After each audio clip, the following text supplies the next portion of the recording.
شرک ہے نا، بالکل. کیونکہ آپ دیکھیں بعض اور کچھ لوگ ایڈونچر میں کرتے ہیں، لیکن آپ سوچیں یہ کبیرہ گناہ ہے، ہم ایسے ایڈونچر کے طور پہ بھی نہیں کر سکتے. تو اس لیے کسی بھی قسم کا کوئی بت ہے یا اس طرح کی کوئی مت ہے جس میں شرک کی اوور ٹونز ہیں، تو اس کو ہم نے اوائڈ کرنا ہے. پھر اسی طرح آپ دیکھیں، کیا کسی مردہ یا نیک بزرگ جو فوت ہو چکے ہوں ان سے مدد یا رہنمائی حاصل کر سکتے ہیں؟ جو قبر میں بہت نیک تھے، بڑی انہوں نے متقی اور تقوی والی زندگی گزاری، اور اب وہ فوت ہو گئے تو ان کی قبر پہ جا کے ان سے دعا مانگ سکتے ہیں؟ نہیں. یہ سب چیزیں کیا ہیں؟ شرک. اور آپ دیکھیں اگرچہ ابراہیم علیہ السلام نے دعا مانگی، اور مگر پھر کیا تھا کہ نبی صلی اللہ علیہ وسلم کے دور میں خانہ کعبہ کے اندر بھی اور باہر بھی ہر جگہ بت نصب تھے. یہ دیکھیں، یہ آپ کو بت نظر آ رہے ہیں؟ تو یہ جیسے ایک اینیمیشن کی ہوئی ہے نا، just to give an idea کہ انہوں نے دعا کی، لیکن اللہ تعالیٰ نے پھر کہا تھا نا کہ جو ظلم کرے گا میرا عہد اس کے ساتھ نہیں ہے. تو بہرحال اللہ سبحانہ تعالیٰ نے پھر نبی صلی اللہ علیہ وسلم کو بھیجا، اور انہوں نے آ کے پھر خانہ کعبہ کو اس سے پاک کیا. پھر آپ دیکھیں کہ ساتھ ہی ابراہیم علیہ السلام ایجوکیٹڈ بھی تھے، ظاہر دیندار بھی تھے. تو انہوں نے اللہ سے دعا میں یہ بھی بتایا کہ شرک کے نقصانات کتنے زیادہ.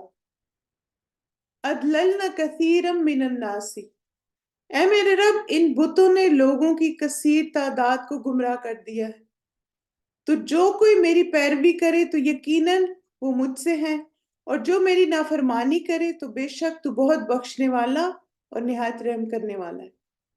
یعنی انہوں نے اس بات کو کلیئر کر دیا کہ میں توحید کا رستہ فالو کر رہا ہوں، اور اسی کی تعلیم میں نے ان لوگوں کو دی ہے جو میرے آس پاس ہیں.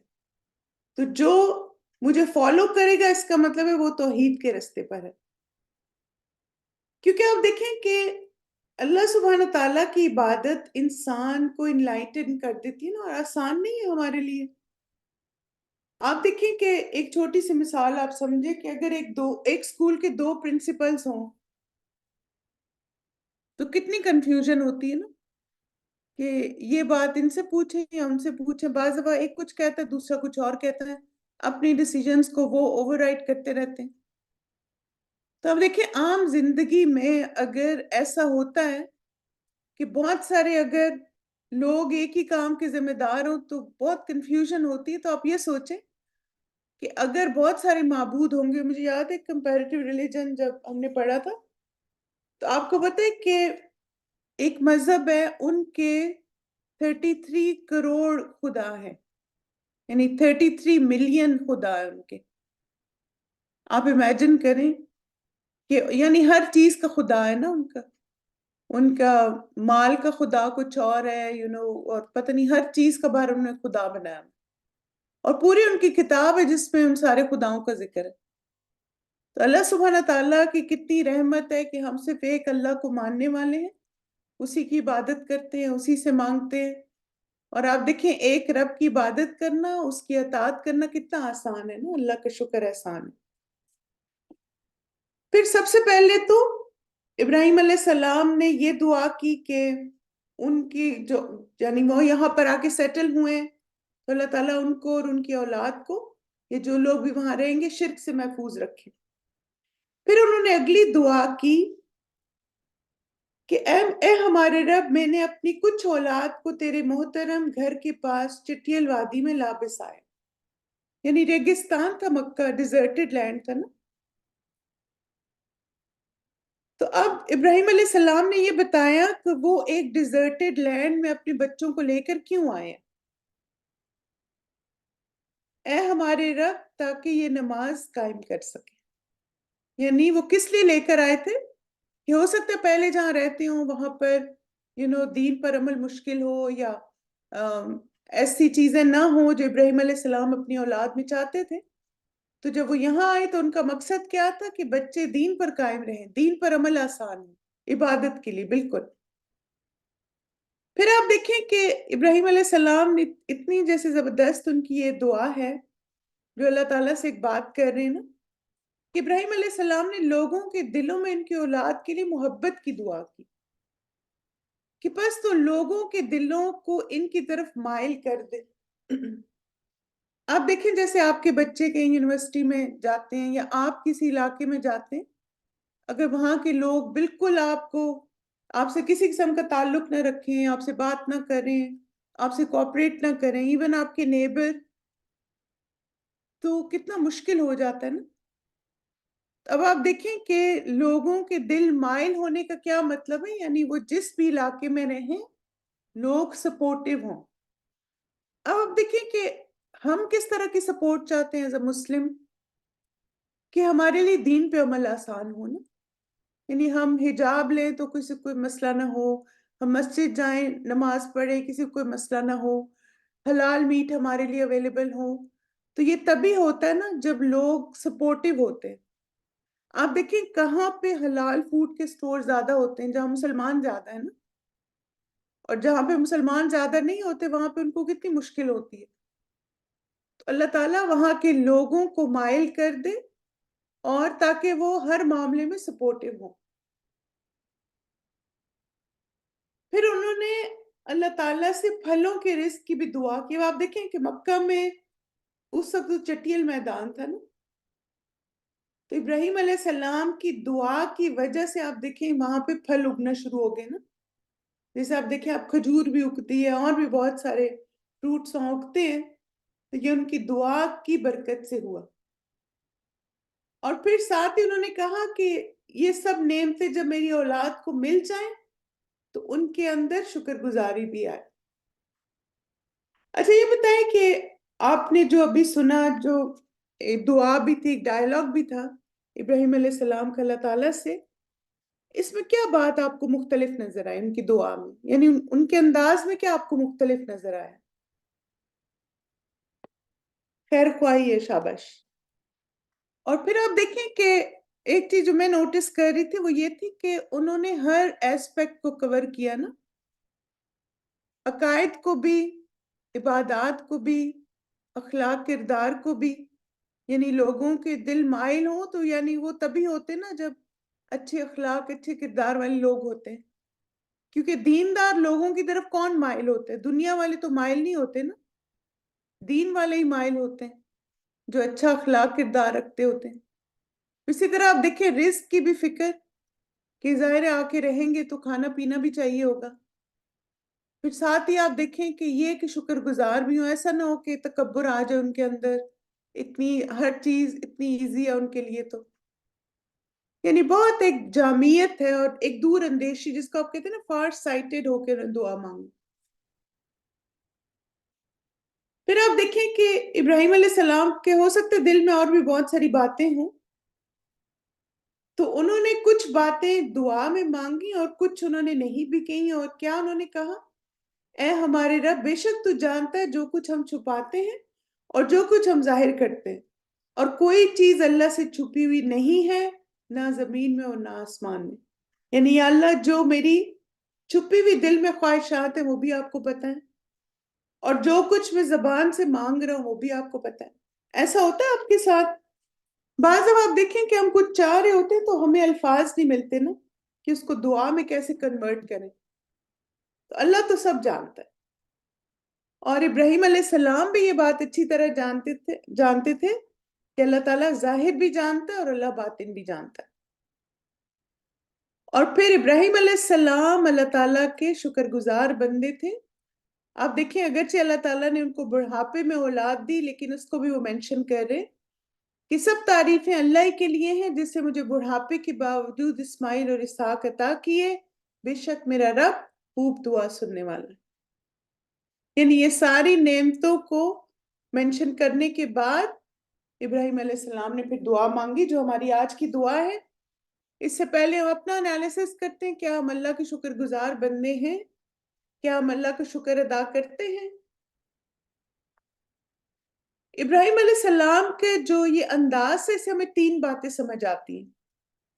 اللہ کی حمد کر کے اس کو شکر ادا کیا۔ جب بندہ اللہ کی تعریف کرتا ہے تو اللہ کی رحمت پاتا ہے۔ ابراہیم علیہ السلام کو اپنی دعا پر یقین ہے کہ ان کی دعا قبول ہوگی، یعنی کتنے یقین سے آپ دیکھیں وہ بہت بڑی بڑی چیزیں مانگ رہے ہیں اللہ سے، لیکن ان کو یقین تھا کہ اللہ سب کچھ کر سکتا ہے، اور وہ دعا کرتے وقت اللہ کے سامنے اپنی عاجزی کا اظہار بھی کرتے ہیں، یعنی یقین بھی ہے، اس کے ساتھ ساتھ ہمبلنس بھی، دونوں چیزیں دعا میں ہونی چاہیے۔ تب ہم چلتے ہیں اپنی آج کی دعا کی طرف، اور آج کی ہماری دعا ہے ربی جعلنی مقیم الصلاۃ ومن ذریتی ربنا وتقبل دعا۔ اے میرے رب مجھے نماز قائم کرنے والا بنا دے اور میری اولاد میں سے بھی، اے ہمارے رب، اور میری دعا قبول فرما۔ یہ تو آپ سب کو آتی ہے نا دعا، الحمدللہ۔ تو انشاءاللہ اب آپ تھوڑا سا اس کو شعور کے ساتھ مانگنے کی کوشش کریں گے۔ چلیں پہلے اس دعا کی ریسائٹیشن سنتے ہیں، پھر اس کے بعد ہم کچھ امپورٹنٹ پوائنٹس دیکھتے ہیں اس دعا کے حوالے سے، ٹھیک ہے؟ بسم اللہ۔ رب اجعلني مقيم الصلاة ومن ذريتي ربنا وتقبل دعاء رب اجعلني مقيم الصلاة ومن ذريتي ربنا وتقبل دعاء رب اجعلني مقيم الصلاة ومن ذريتي ربنا وتقبل دعاء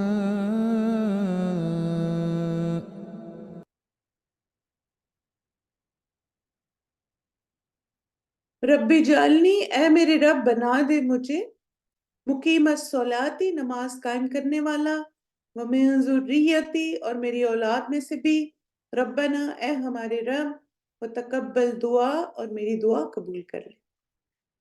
اس دعا کی اہم باتیں دیکھ لیتے ہیں۔ سب سے پہلے ہم دیکھتے ہیں کہ اس دعا کا ہائی لائٹ کیا ہے، کہ ابراہیم علیہ السلام اللہ سے دعا مانگ رہے ہیں کہ ان کی نسل کیسی ہو، ان کی اولاد کیسی ہو، جو نماز کو قائم کرنے والی ہو۔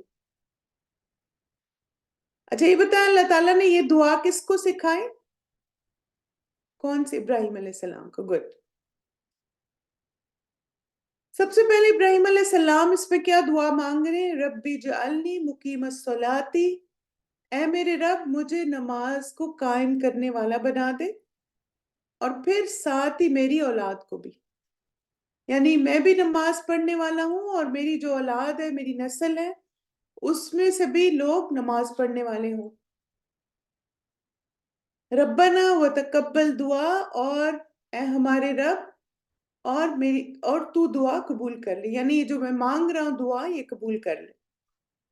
آپ دیکھیں انہوں نے تین چیزیں مانگی، مجھے نماز قائم کرنے والا بنا، میری نسل کو بھی نماز کا پابند بنا، اور میری دعا کو قبول فرما۔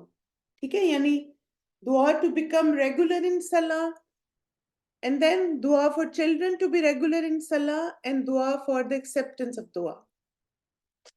اچھا یہ بتائیں کہ جب ہم دعا کریں تو کس کے لیے پہلے دعا کریں، اپنے لیے یا بچوں کے لیے؟ کیونکہ ہم بہت فکر مند ہوتے ہیں اپنے بچوں کے لیے، کنسرنڈ ہوتے ہیں نا اپنے لیے۔ شاباش، اس دعا سے ہمیں یہی ادب سمجھ آتا ہے۔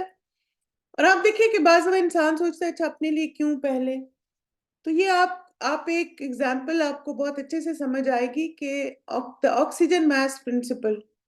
تو آپ جہاز میں ٹریول کرتے ہیں تو اس میں آپ کو کیا کہا جاتا ہے کہ آپ پہلے خود ماسک لگائیں، پھر اس کے بعد جو آپ کے ساتھ ہیں ان کو لگائیں۔ تو اس لیے آپ دیکھیں اگر آپ اپنے لیے پہلے دعا مانگتے تو یہ سیلفش ہونا نہیں ہے، اپنے لیے پہلے مانگیں۔ اور پھر بعض لوگ کیا کرتے ہیں کہ وہ اپنے لیے بالکل دعائیں نہیں مانگتے، کہ ان کو لگتا ہے کہ اب کیا میں ہر وقت مانگتے ہی رہوں، ہاں تو ہم مانگنے کے لیے تو آئیں، اور اللہ کو اچھا لگتا ہے کہ ہم مانگیں۔ تو یہ کبھی نہ سوچیں کہ آپ اپنے لیے اتنا کچھ مانگ رہے ہیں اللہ تعالیٰ سے اور دوسروں کے لیے نہیں مانگ رہے۔ نہیں، آپ اپنے لیے پہلے بہت کچھ مانگیں اور پھر دوسروں کے لیے بھی مانگیں۔ بالکل، خود ہدایت پر ہوں گے تبھی تو دوسروں کو بھی رکھ سکیں گے نا۔ پھر آپ دیکھیں کہ ایک چیز یہ بھی ذہن میں آتی ہے کہ ابراہیم علیہ السلام نے نماز کے لیے کیوں دعا مانگی، خاص طور پہ نا، کیونکہ نماز ہماری محافظ ہے اس دنیا کے شر سے بھی اور آخرت کی عذاب سے بھی۔ تو انہوں نے ایک ایسی عبادت کی توفیق مانگی جو دنیا اور آخرت میں ہر طرح کے شر سے ہمیں بچائے گی، عذاب سے بچائے گی انشاءاللہ۔ اب آپ دیکھیں بہت پیاری ایک حدیث ہے۔ اب یہ امیجن کریں کہ آپ کہیں کھڑے میں نماز میں، ٹھیک ہے؟ رسول اللہ صلی اللہ علیہ وسلم نے فرمایا بندہ جب نماز کے لیے کھڑا ہوتا ہے تو اس کے سارے گناہ لا کر اس کے کندھے پر رکھ دیے جاتے ہیں۔ اب آپ نماز کے لیے کھڑے ہیں اور آپ کے کندھے پہ سارے گناہ رکھے ہوئے، سر پہ بھی، ٹھیک ہے؟ پھر کیا ہوتا ہے؟ جب وہ رکوع کرتا ہے تو اس کے گناہ اس سے جھڑ جاتے ہیں، یعنی آپ رکوع میں جھکتے ہیں تو آپ کے گناہ جھڑنا شروع ہو جاتے ہیں، اور جب وہ سجدہ کرتے ہیں تو اس کے گناہ جھڑ جاتے ہیں۔ آپ نے سجدہ کیا اور پھر وہ جو باقی رہ گئے تھے وہ بھی جھڑ گئے۔ ہر نماز میں رکوع اور سجدہ گناہوں کی بخشش کا ذریعہ، یعنی سجدے سے آپ اٹھے ہیں سن فری۔ اب آپ دیکھیں کہ پھر آپ اگلی رکعت جب پڑھ رہے ہیں تو سارے سنس فری ہو گئے، آپ کے ختم ہو گئے آپ کے۔ ایک اور حدیث میں آتا ہے کہ جو شخص ایک رکوع یا ایک سجدہ کرتا ہے اس کا ایک درجہ بلند ہوتا ہے اور اس کا ایک گناہ معاف کر دیا جاتا ہے۔ ہر دفعہ رکوع کرنے سے، ہر دفعہ سجدہ کرنے سے آپ کے درجات بلند ہوتے ہیں اور آپ کا گناہ معاف ہوتا ہے۔ پھر آپ دیکھیں کہ دوسری وجہ کیا ہے کہ ابراہیم علیہ السلام نے نماز کی دعا مانگی، کیونکہ قیامت کے دن سب سے پہلا سوال نماز کا ہوگا، اس کے بارے میں پوچھا جائے گا نماز پڑھی یا نہیں۔ اور پھر آپ دیکھیں جس کی نماز درست ہوگی کیا ہوگا اس کے ساتھ؟ سب معاملات درست ہو جائیں گے۔ یعنی آپ اپنی نمازیں اگر ٹھیک کر لیں نا تو آپ کی زندگی کے 90% مسائل خود ہی حل ہو جائیں گے انشاءاللہ۔ کیونکہ آپ دیکھیں کہ نماز کی درستگی ہمارے دنیا کے کاموں کو بھی درست کر دیتی ہے۔ آپ کو لگتا نہیں کہ آپ زیادہ آرگنائزڈ ہوتے ہیں جب آپ نماز پڑھتے ہیں؟ خاص طور پہ سسٹرز اس ایگزامپل کو بہت اچھے سمجھتی ہیں کہ جن دنوں نماز نہیں آپ پڑھتے تو کتنا سٹرگل کرتے ہیں ٹائم سے، کیونکہ آپ دیکھیں نماز ہمارے وقت کی بہترین مینجمنٹ ہے۔ اور آپ نے دیکھا ہوگا کہ آج کل آپ کا سارا اسکیڈول کیسے ہے، فجر سے ظہر میں یہ کام کر لوں گی، ظہر سے عصر میں نے یہ کرنا ہے، عصر سے مغرب یہ، مغرب سے عشاء یہ۔ تو بیسٹ ٹائم مینجمنٹ ہوتی ہے جب ہم نماز کی پابندی کرتے ہیں۔ اسی طرح آپ دیکھیں کہ ایک ریسرچ سے یہ بھی ثابت کیا گیا کہ جو نماز کی، جیسے آپ دیکھیں نا فجر سے ظہر سب سے لمبا ٹائم ہے نا، تو جب لوگوں نے فجر کے بعد کام شروع کیا اور پھر اس کے بعد وہ ظہر جیسے بریک ان کی ہوئی، انہوں نے ظہر کی نماز پڑھی، تو نماز پڑھنے کے بعد ان کی پروڈکٹیوٹی بڑھی، اور جو امپلائیز نماز نہیں پڑھ رہے تھے ان کے اندر ٹائرڈنس زیادہ تھی۔ یعنی انہوں نے کمپیئر کیا نا کہ کچھ لوگ لنچ بریک میں ایسے ہی گئے، کھانا وغیرہ کھایا، کچھ نے کھانا بھی کھایا اور نماز بھی پڑھی۔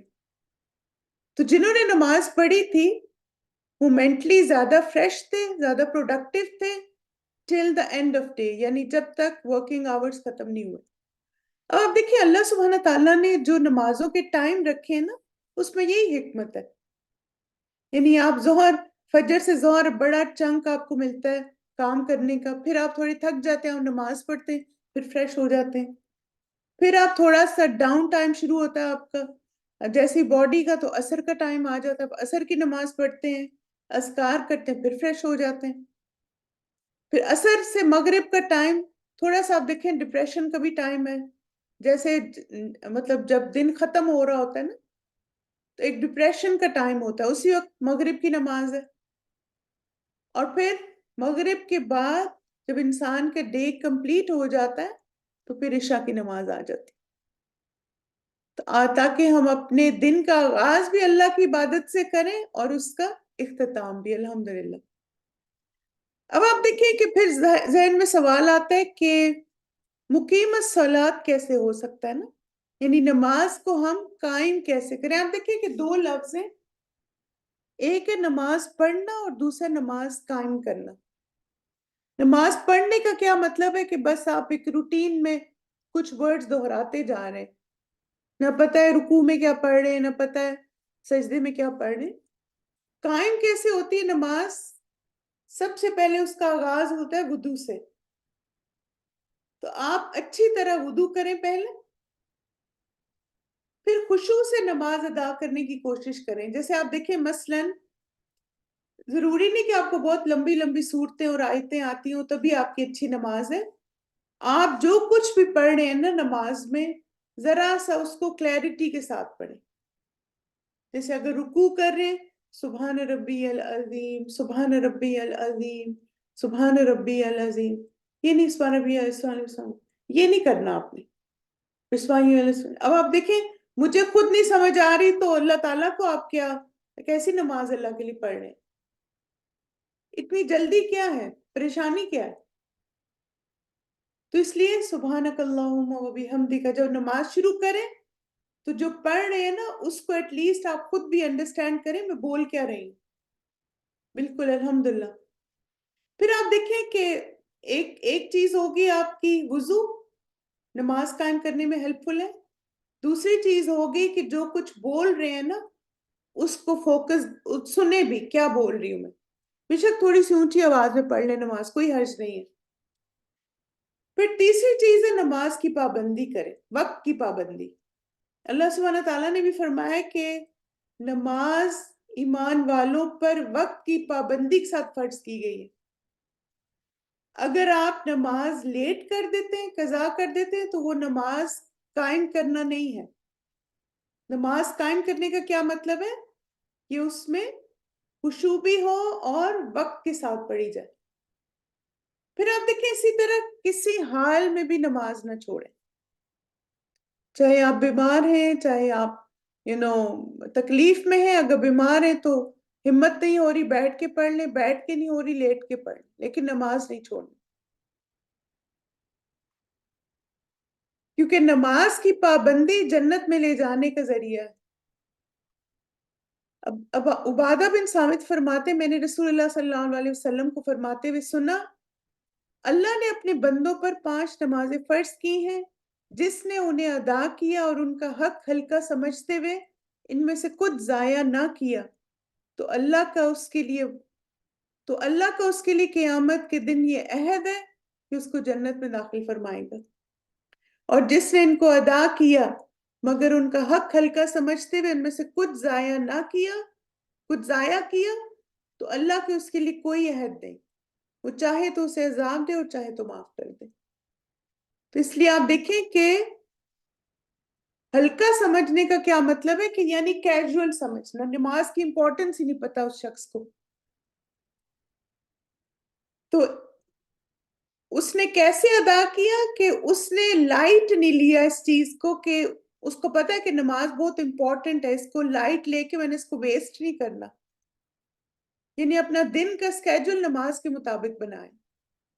اور پھر اللہ کا کیا ہے ایسے شخص کے ساتھ کہ وہ جنت میں داخل ہوگا انشاءاللہ. تو اللہ سبحانہ تعالیٰ سے دعا ہے اللہ تعالیٰ ہم سب کو نبی صلی اللہ علیہ وسلم جیسی نماز سیکھنے کی اور ادا کرنے کی توفیق دے اور ہماری نمازیں ہماری آنکھوں کی ٹھنڈک بنے. آمین. تو چلیں انشاءاللہ ابراہیم علیہ السلام کی اس دعا کو مانگتے ہیں اور آپ اس کو یاد بھی کریں. اور اگر آپ کو لگتا ہے کہ آپ کی نماز قائم کرنے والی نہیں ہے تو آپ اس کو کثرت سے پڑھنا شروع کر دیں اس دعا کو. ٹھیک ہے، چلیں بسم اللہ. رب اجعلني مقيم الصلاة ومن ذريتي ربنا وتقبل دعاء رب اجعلني مقيم الصلاة ومن ذريتي ربنا وتقبل دعاء رب اجعلني مقيم الصلاة ومن ذريتي ربنا وتقبل دعاء.